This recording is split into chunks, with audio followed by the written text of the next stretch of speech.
I question whether or not this period actually needs to go into his personal statement, though, because he says,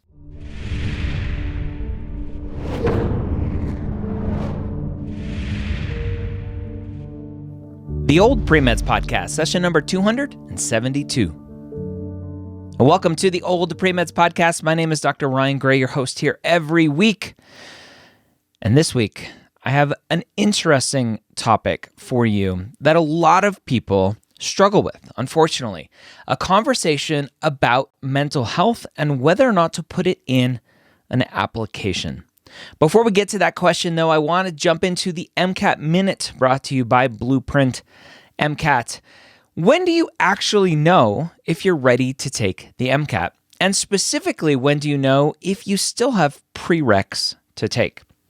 Now, there are two different sets of prereqs. There's prereqs for medical school, and then there are prereqs for the MCAT. And the MCAT has some tough subjects that you need to know that you may not have put kind of in your list of classes that you need to take before you apply to medical school. But for the MCAT, there are some classes that are really, really important. So I really want you to dive into what those courses are. The AAMC has a big list of all of the topics they want you to know. That's what companies like Blueprint MCAT have used to create the content, both in their books and their courses and everything else, to help you make sure that you know everything that you need to know for the MCAT. Can you self-study? You can. It's hard, though. I recommend, and the people at Blueprint MCAT recommend only self-studying one course if you need to.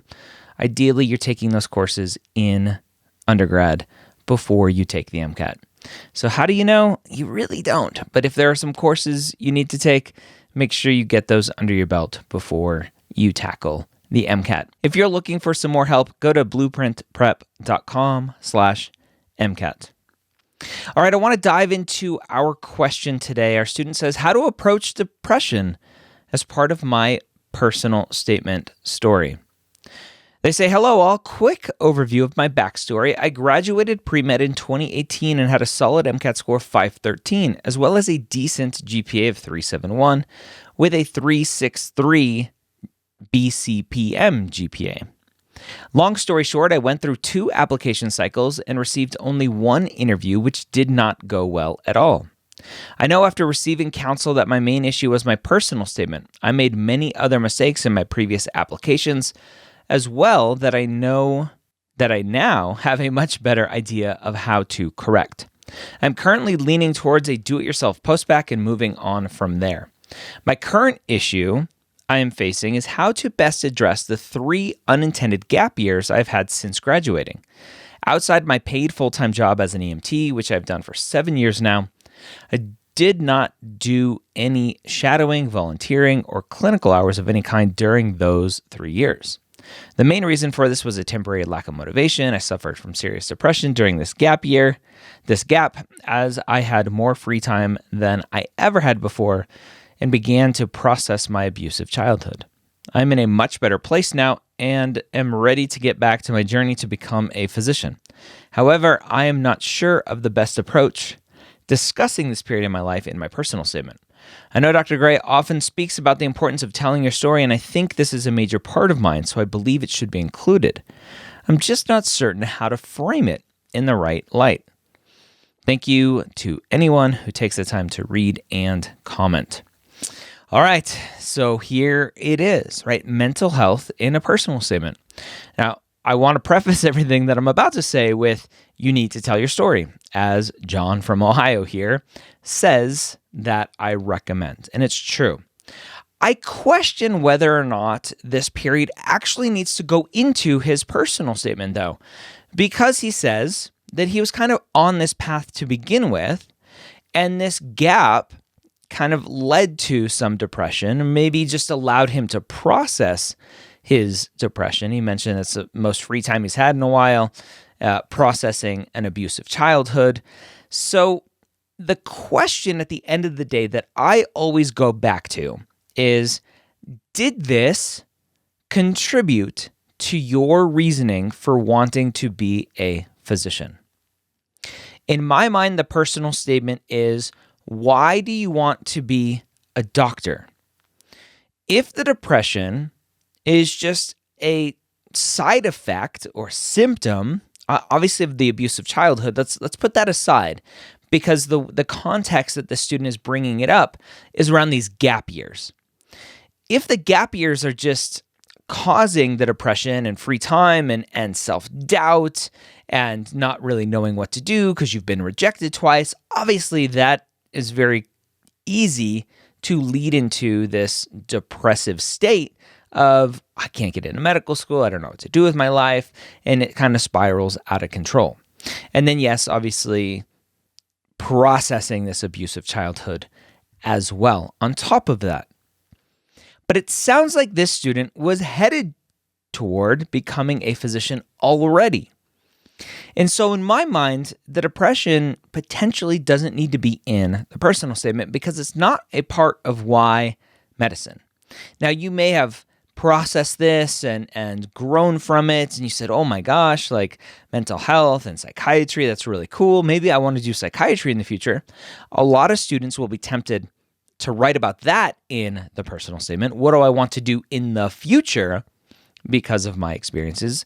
Again, the personal statement is, what do I want to do as a physician?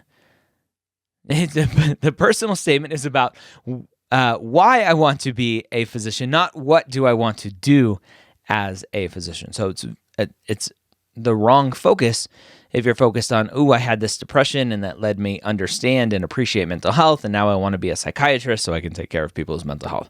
And that's not the goal of the personal statement. The goal is, why do you want to be a physician? So I would focus on that and that alone. If the depression belongs in there, it belongs in there. If it doesn't belong in there, don't worry about it. There's a reason you had those gaps. You didn't get into medical school, right? If you got into medical school, there wouldn't be a gap. You didn't get in, there's a gap. A lot of students worry about explaining, what did I do and why did I do it and why was there's the gap, right? I applied to medical school. I didn't get in. Here's why I didn't get in. Here's what I've been working on. End of story.